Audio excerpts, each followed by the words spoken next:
Hello.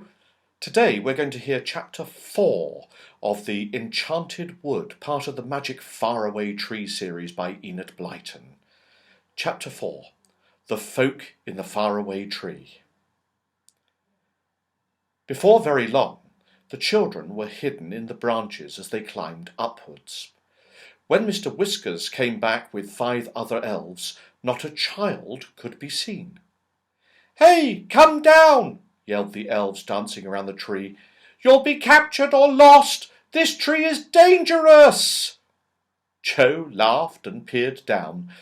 The faraway tree seemed to be growing acorns just where he was, so he picked one and threw it down. It hit Mr. Whiskers on the hat, and he rushed away, shouting, "Oh, something's hit me! Something's hit me!" Then there was silence. "They've gone," said Joe, laughing again. "I expect they didn't much like it when it rains acorns. Funny little things. Come on, girls." "This must be an oak tree if it grows acorns," said Beth, as she climbed. But just as she said that, she stared in surprise at something nearby. It was a prickly chestnut case, with hard nuts inside. "Good gracious," she said, "it's growing horse chestnuts just here. What a very peculiar tree." "Well, let's hope it will grow apples and pears higher up," said Franny with a giggle. "It's a most extraordinary tree." Soon they were quite high up.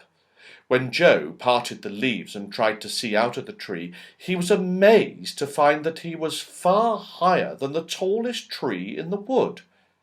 He and the girls looked down on top of all the other trees, which looked like a broad green carpet below. Joe was higher up than the girls, and suddenly he gave a shout. "I say, girls, come up here by me quickly. I've found something odd." Beth and Franny climbed quickly up. "Why, it's a window in the tree," said Beth in astonishment. They all peered inside, and suddenly the window was flung open, and an angry little face looked out with a nightcap on. "Rude creatures!" shouted the angry little man, who looked like a pixie.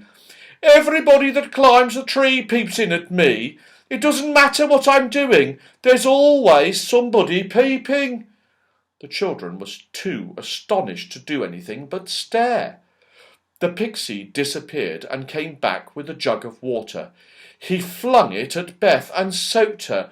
She gave a scream. "Perhaps you won't go peeping into other people's houses next time," said the pixie with a grin, and he slammed his window shut again and drew the curtain. "Well," said Beth, trying to wipe herself dry with a handkerchief, "what a rude little man!" "We'd better not look in at any other windows we pass," said Joe, "but I was so surprised to see a window in a tree." Beth soon got dry. They climbed up again, and soon had another surprise. They came to a broad branch that led to a yellow door set neatly in the big trunk of the faraway tree. It had a little door knocker and a brightly polished doorbell. The children stared at the door. "I wonder who lives here," said Franny. "Shall we knock and see?" said Joe. "Well, I don't want water all over me again," said Beth.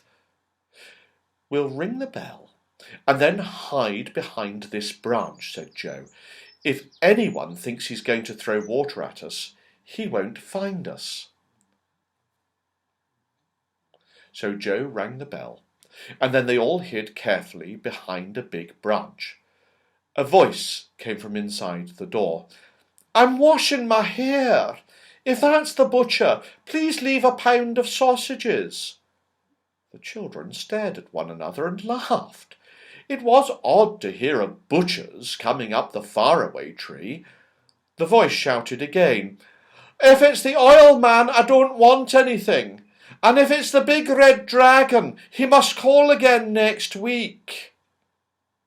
"Good gracious," said Beth, looking rather frightened. "The red dragon! I don't like the sound of that."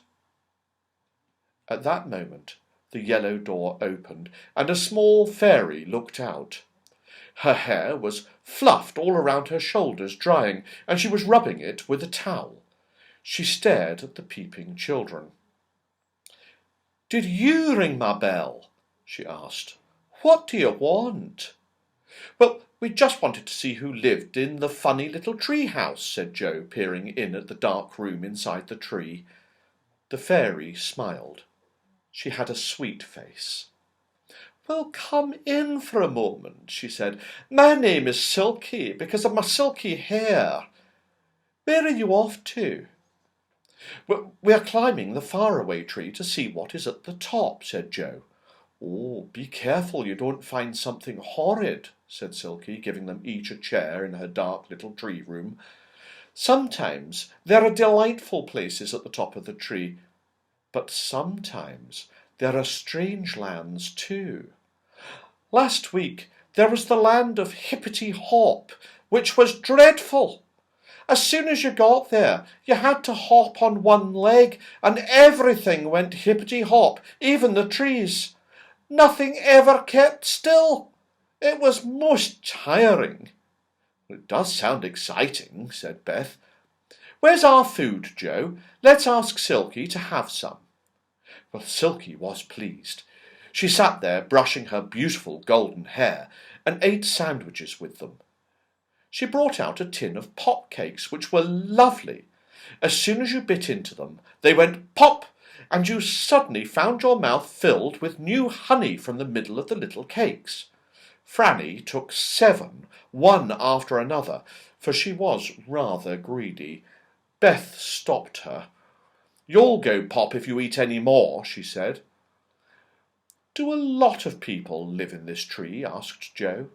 "Yes, lots," said Silky. "They move in and out, you know, but I'm always here, and so is the angry pixie down below." "Yes, we've seen him," said Beth. "Who else is there?" "Well, there's Mr. What's-his-name above me," said Silky. "Nobody knows his name, and he doesn't know it himself, so he's called Mr. What's-his-name. Don't wake him if he's asleep. He might chase you. And then there's Dame Wash-a-lot. She's always washing, and as she pours the water away down the tree, you've got to look out for waterfalls." "This is such an interesting and exciting tree," said Beth, finishing her cake. "Joe, I think we ought to go now, or we'll never get to the top. Goodbye, Silky. We'll come and see you again one day." "Oh, do," said Silky. "I like to be friends."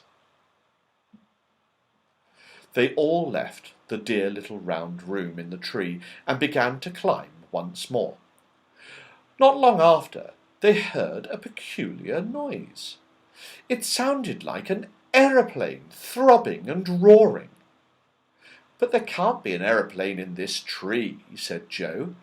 He peered all around, and then he saw what was making the noise. A funny old gnome sat in a deck chair on a broad branch, his mouth wide open, his eyes fast shut, snoring hard. "It's Mr. What's-his-name," said Beth. "What a noise he makes! Mind we don't wake him." "Shall I put a cherry in his mouth and see what happens?" asked Joe, who was always ready for a bit of mischief.